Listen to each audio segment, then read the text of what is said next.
The city was bustling, as usual, with people rushing to and fro, their busy lives playing out on every street corner.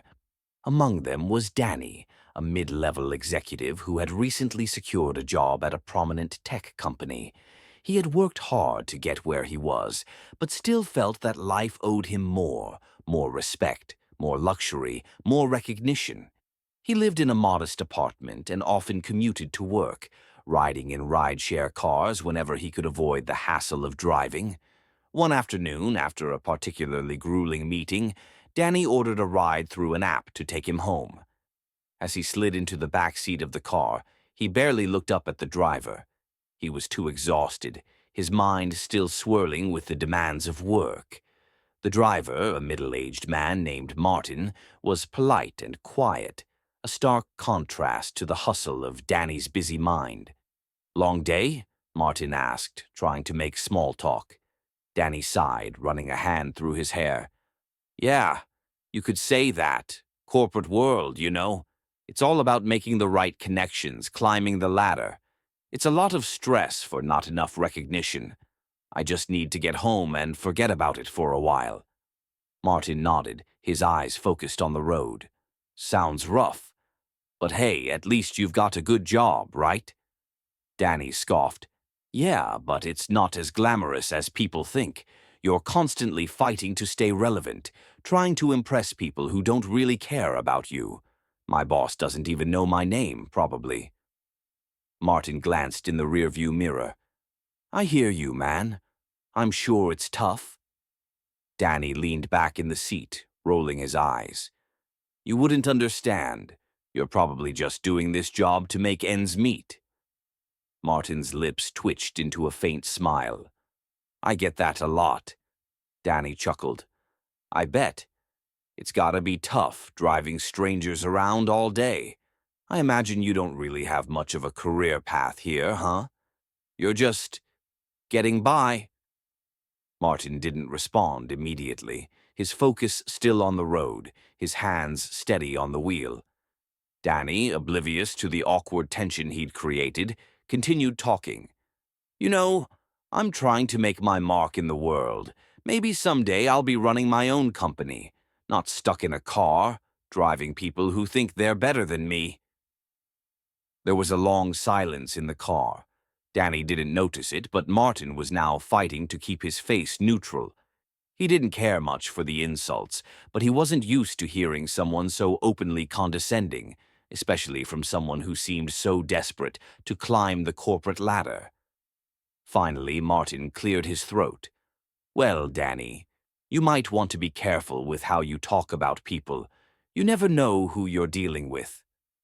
Danny laughed, dismissing him. "Oh, come on. No offense, but I'm sure you're just a guy who drives people around. It's nothing personal." Martin simply nodded. "I understand, but you never know when things might change." The ride continued, and Danny remained lost in his thoughts, barely noticing how close they were to his apartment. As they approached his building, Danny checked his watch and then turned to Martin, ready to make a quick exit. "Thanks, man. I'll be out of your hair now. I'm sure you've got a busy day ahead. Hopefully you don't have too many corporate types to drive around, huh?" he said with a chuckle. Martin nodded politely. "Take care, Danny. Have a good evening." Danny grabbed his things and stepped out of the car, giving a casual wave to Martin as he walked toward his apartment building. He didn't think twice about their conversation. To him, it was just another ride, just another random person he'd never see again.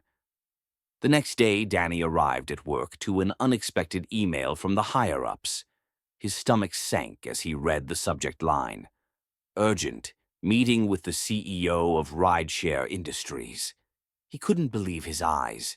He clicked on the email, which simply read, "Danny, we have scheduled a meeting with Mr. Martin Hill, CEO of Rideshare Industries, to discuss a potential partnership. Please prepare your best pitch for tomorrow." Danny's heart raced.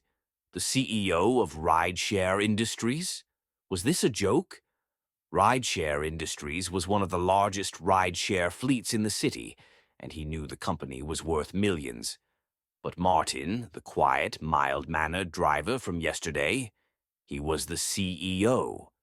Danny's mind was spinning as he tried to make sense of it. This couldn't be true, but it was.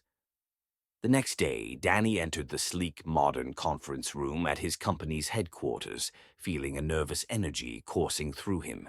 The meeting was about to begin, and he wasn't sure if he should prepare a pitch or just wait and see what would happen. He had no idea what to expect. Suddenly the door opened, and in walked Martin Hill, wearing a tailored suit, his presence commanding yet calm. Danny couldn't believe it. The same man who had driven him home yesterday was now standing in front of him, ready to discuss a potential partnership with his company. Martin extended his hand. "Danny, it's a pleasure to meet you. I'm sure you've heard of Rideshare Industries." Danny stood up, feeling a wave of embarrassment wash over him. "Yes, of course. I didn't realize... I had no idea you were..." Martin gave him a small smile, understanding the awkwardness. "I know. I get it all the time. I'm not the typical CEO, but that's exactly why I built Rideshare Industries. To change the way people think about the gig economy and the people who drive for it. It's more than just a job. It's a partnership. A way to empower people to take control of their lives, their time, and their earnings." Danny felt his face flush. His words from the day before echoed in his mind. He had mocked Martin, assuming he was just a guy doing a low-level job. And now here he was, one of the most influential business figures in the city. The meeting went smoothly, with Martin outlining his company's vision and discussing future projects. By the end of it, Danny was in awe of what he had learned. Martin wasn't just a successful businessman. He was someone who truly cared about his employees and believed in the power of hard work, no matter where someone started in life. As the meeting concluded, Martin turned to Danny and said, "You know, I've always believed that people's worth isn't determined by the car they drive or the position they hold. It's about how you treat others and how you show up every day." Danny nodded, humbled. He had learned a valuable lesson that he would never forget. This story teaches the importance of not underestimating others based on superficial judgments. Martin, who Danny had assumed was just a driver, was actually a visionary CEO. It serves as a reminder that success isn't always visible on the surface, and we should never assume we know someone's worth based on their job, appearance, or status. Everyone has a story, and sometimes the most important people in our lives are the ones we least expect.